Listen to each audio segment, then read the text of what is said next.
লড়াই চলবে, থামবো না, চালিয়ে যাব। জনগণের অধিকার আদায় না হওয়া পর্যন্ত জীবন যাবে, কিন্তু মাথা নত করব না ইনশাআল্লাহ। আজকে যে মঞ্চে আমরা এখানে দাঁড়িয়েছি, এই মঞ্চের সাথে দুইটা জিনিস কখনো যাবে না, একটা আধিপত্যবাদ আর একটা ফেসিবাদ। এই দুইটাকে এই মঞ্চ কখনো কবুল করবে না, বরদাস্ত করবে না। এই মঞ্চে যারা বসে আছেন তারা জাতির স্বার্থে দেশপ্রেম বুকে ধারণ করার কারণে জ্বলে জ্বলে তিলে তিলে তারা প্রমাণ করেছেন, জীবন দেব, অন্যায়ের কাছে মাথা নত করব না। আফসোস, 2006 সালের 28 অক্টোবর যে খুনের রাজনীতি দিয়ে হাত রাঙিয়ে মানুষের রক্ত দিয়ে হাসিনার রাজনীতির নূতন উত্থান হয়েছিল, তাদের হাতে একসময় যারা সকলেই মজলুম ছিলাম, রাজপথে আন্দোলন করেছি, সংগ্রাম করেছি, তাদেরই একটা অংশ আজকে সরকারে যাওয়ার পরে অতীতের সব কিছু ভুলে গিয়েছে। কেন আজকে এই দাবি বাস্তবায়নের জন্য আমাদেরকে সোহরাওয়ার্দী উদ্যানে আসতে হলো? তারা জাতির সাথে বিশ্বাসঘাতকতা করেছেন, এই কারণেই আসতে হলো। তারা স্বীকার করতে বাধ্য হয়েছেন জুলাই সনদ বাস্তবায়নের কার্যকরী আইনি পদ্ধতি হিসাবে গণভোটের কোনো বিকল্প নেই। এই জন্য সেই গণভোটের প্রস্তাব তাদেরই একজন করেছিলেন। তাদের নেতা নির্বাচনী প্রচার অভিযানে শহীদ আবু সাঈদের স্মৃতিবিজড়িত রংপুরে গিয়ে বলেছিলেন, প্রিয় দেশবাসী, ভোট দিবেন দুটা, একটা দিবেন আমাদের মার্কায়, আরেকটা দিবেন গণভোটে। আপনারা সকলে গণভোটে হা বলবেন। এখন তারা বলছেন গণভোট অবৈধ। পার্লামেন্টে আমরা জিজ্ঞাসা করলাম, এটা কি নির্বাচনের পরে অবৈধ হলো না আগেই অবৈধ ছিল? তারা কোনো সময় বলেন আমরা 4টার মধ্যে 3.5টা মানি, কোনো সময় বলেন যে পুরাটাই অবৈধ। আমরা বলেছি পার্লামেন্টে, আপনারা দেখেছেন, একই আদেশে 2টা ভোট, গোস্ত হালাল কিন্তু শুরুয়া জুল হারাম। এ সুবিধাবাদী মানসিকতা। আমাদের সম্মানিত সহকর্মী এবি পার্টির চেয়ারম্যান বলেছেন, 71 সালে জনগণের রায়কে অমান্য করার কারণেই একটি যুদ্ধ অনিবার্য হয়ে উঠেছিল। যারা রায় অস্বীকার করেছিলেন তাদের পরিণতি ভালো হয়নি। এবারও যারা রায় অস্বীকার করছেন তারা নিজেদেরকে মুক্তিযুদ্ধের অবিসংবাদিত অংশ মনে করেন। আমরা বলি সেই মুক্তিযুদ্ধকেই সম্মান করে আবার রায়টা মেনে নেন। এই রায় মেনে নিলে আমরা এই স্টেজে দাঁড়িয়ে এই দাবিতে আর বক্তব্য দেব না। কিন্তু এই রায় যদি না মানেন, মহান আল্লাহকে সাক্ষী রেখে বলছি, এই রায় বাস্তবায়ন না হওয়া পর্যন্ত আমাদের আন্দোলনে আমরা কোনো ধরনের বিশ্রাম নেব না। আন্দোলন চলবে সংসদে, আন্দোলন চলবে রাজপথে। নাহিদ ইসলাম বলেছেন, একসময় রাজপথ আর সংসদ প্রয়োজনে একাকার হয়ে যাবে।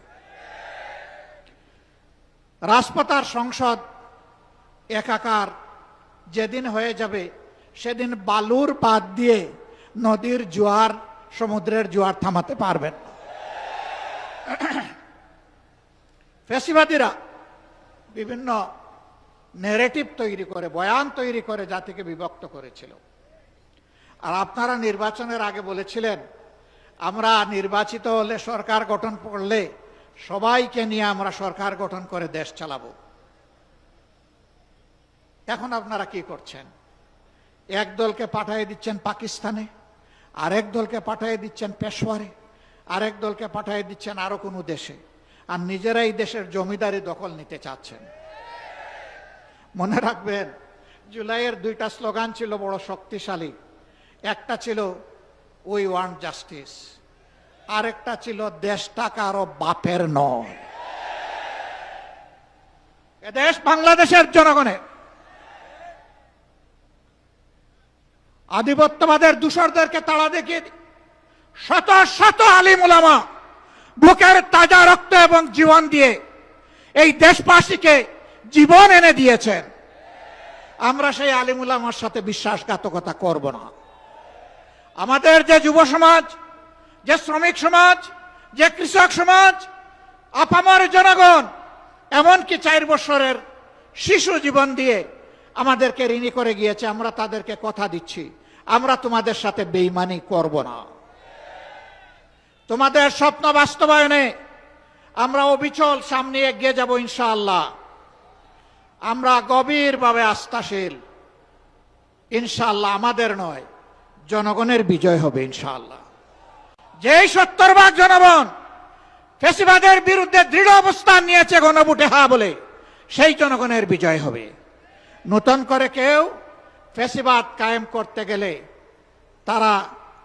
তাদেরকে অনুরোধ করব, নিকট অতীতের যাদেরকে এখন বুকে টেনে নিয়ে আপনারা এই নির্বাচনের বৈতরণী পার হয়েছেন, যাদের হাতে পায়ে ধরে ইঞ্জিনিয়ারিং করে ক্ষমতায় এসেছেন, তাদের পরিণতি থেকে শিক্ষা গ্রহণ করুন। সম্মানিত ভাই ও বন্ধুগণ, তারা সংসদে দাঁড়াইলেই বলেন একটা সুষ্ঠু নির্বাচনের মধ্য দিয়ে গঠিত সরকার। সরকার যদি সুষ্ঠু নির্বাচনেই গঠিত হয় তাহলে বারবার দাঁড়াইয়া বলতে হয় কেন? ম্যাকিয়াভেলির একটা কথা আছে, তুমি যদি কোনো মিথ্যাকে এস্টাবলিশ করতে পারো তাহলে একবার বললে হবে না, শতবার বলতে থাকো। হ্যাঁ, ইতিমধ্যেই রাজসাক্ষী 2 জন পাওয়া গেছে। একজন সাবেক সরকার, এই ইন্টারিম গভর্নমেন্টের একজন উপদেষ্টা, তিনি বলেছেন আমরা ওদেরকে মেইন স্ট্রিম হতে দেইনি, ওরা পাওয়ার কথা ছিল 168, আমরা এদেরকে নামিয়ে এনেছি 68-তে। তাইলে তিনি স্বীকার করে নিয়েছেন যে একটা নিরপেক্ষ সরকারের অংশ হয়ে তিনি দেশবাসীর সাথে বিশ্বাসঘাতকতা করেছেন। তিনি বলেন নাই যে আমি নামিয়ে এনেছি, বলেছেন আমরা নামিয়ে এনেছি, বহু বচন। তাইলে বাকি বচনগুলা কারা?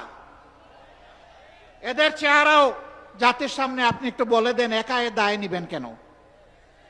আরেকজন সংসদের ভিতরে স্থানীয় সরকার পল্লী উন্নয়ন প্রতিমন্ত্রী, তিনি বলেছেন যুবকরা ছাত্ররা আন্দোলন করে ফ্যাসিবাদের পতন ঘটিয়েছে, আমরাও ছিলাম। তবে ডক্টর মোহাম্মদ ইউনূস ক্যাপ্টেইনের হাতে লন্ডনে গিয়ে পতাকা দিয়ে এসেছেন, ক্যাপ্টেইনের হাতে নাকি ট্রফি দিয়ে এসেছেন। ট্রফি যদি আগেই ক্যাপ্টেইনের হাতে চলে যায় তাহলে এটা ছিল নির্বাচন নামের তামসা।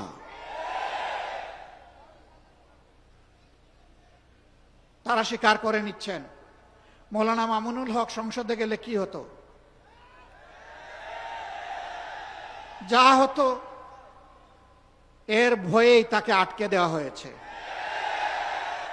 কয়দিন, কতদিন আটকাবেন? ইনশাআল্লাহ